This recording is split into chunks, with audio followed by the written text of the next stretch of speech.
A few years ago, I made lists of some of the most terrible villains in DC Comics. And there are a lot of them. The silliest and the dumbest one-off concepts have become fan favorites very frequently, and I'd be lying if I said that these dumb goons weren't a pretty big reason that I still love DC Comics. But are there more dummies? Oh, yeah, you bet. There's an absolutely massive amount of awful DC villains that we could get into. I probably got 2 or 3 more episodes worth, so don't worry. But just because they're terrible doesn't mean they don't deserve a lot of love. Stick around. I'm Dan Umpton, and this is the Doomcast.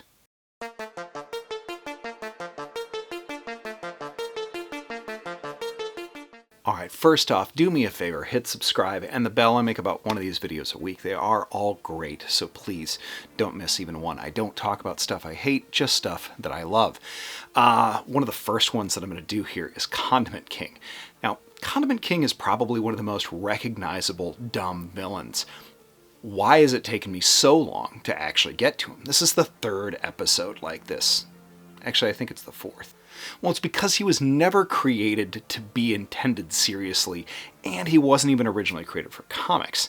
Condiment King was created by Bruce Timm and writer Paul Dini for Batman the Animated Series, the Make 'em Laugh episode, but was later introduced in comics in Birds of Prey number 37. Obviously not the first character to make that leap from Batman the Animated Series into comics. Obviously Harley Quinn did that as well. Buddy Standler was a stand-up comic who, in roasting the Joker, earned his ire. The Joker then used Mad Hatter tech to brainwash Standler into one joke hack that he actually became, spraying ketchup and mustard and other condiments on victims. However, when he was introduced in Birds of Prey, Chuck Dixon was interested in making him at least somewhat serious, renamed him Mitchell Mayo, with a revamped origin, in this case a straightforward themed crook who ends up Jokerized, and a notional pretty reasonable threat to the Birds of Prey until he was defeated by Blue Beetle by being covered in milk. So yeah, still ridiculous. Now the next up, also surprisingly haven't done the Clock King. The most familiar version is Temple Fugit, a character from Batman the Animated Series who was set off by his boss thinking that he was late when he actually was trying his best to be on time because he was a stickler. But the earliest version of the Clock King was actually a lot more tragic. A guy named William Tachman, yes, was a decent guy who was caring for his disabled sister when he was diagnosed with a terminal illness that gave him just 6 months to live.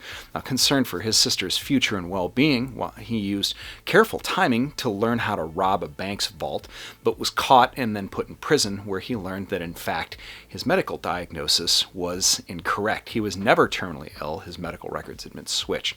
So while serving his sentence, his sister died, so he became furious, he broke out, and became the Clock King. His story was still pitiable, but he wasn't real cool by any stretch. After all, his name was Tachman, for crying out loud. Well, he wasn't tremendously powerful, he was just really good at timing. His original design was hilariously silly. It's literally got a clock face. Not that Tachman is much better than Temple Fugit or Tempus Fugit. Good God. We're keeping with a theme with this one because the next villain was created for the Batman 1966 TV show. Egghead was played by Vincent Price. He was just a bald guy who was obsessed with eggs. Nothing real menacing about that at all, other than Price's voice. But he claimed to be smart, and he did prove it by deducing Batman's secret identity. He made his comics debut as a guy named Edgar Heed in Alan Grant and Norm Breyfogel's Batman Shadow of the Bat. Did he do anything else? Other than ally himself later with an egg-themed eldritch horror named Eggfu Sagath? Wait, that actually sounds kind of dope, I guess? No, Egghead in comics is pretty much non-existent, other than that appearance. Because frankly, there's no excuse for including him anyway. Alright, next is the Pied Piper. Now, just like the name implies from the Pied Piper of legend, Hartley Rastaway sought to be able to control minds with music.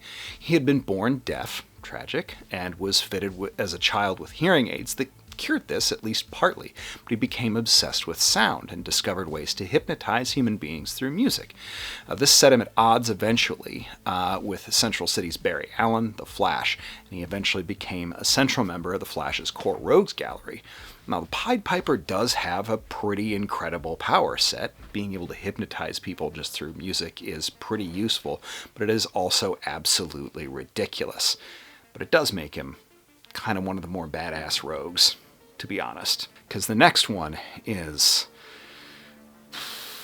oh boy. The last one is the Top.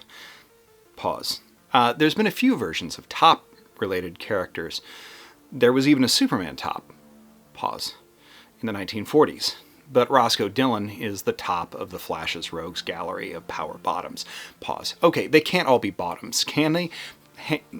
Roscoe was a child obsessed with tops.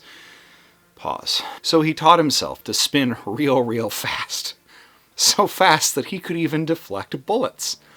This isn't even a remotely plausible thing or origin. This isn't a superpower. He doesn't even have a speed force or something other than that giving him some kind of ability. He's just walking into battle with a Flash like a 10-year-old kid with too much sugar in their system, spinning in circles like an idiot.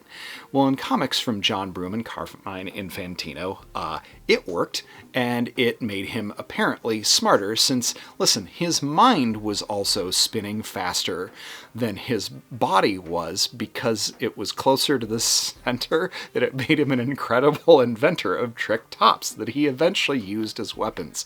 This is all stuff that they actually put in comics. Anyway, Captain Cold shot and killed him, and I can see exactly why, because the Top was probably completely insufferable. I can't even believe this guy. He was a major villain and part of the Flash's rogues gallery for years. Anyway, that's the episode. That's it for this week's edition of the Doomcast. Thanks for watching. We'll see you again soon.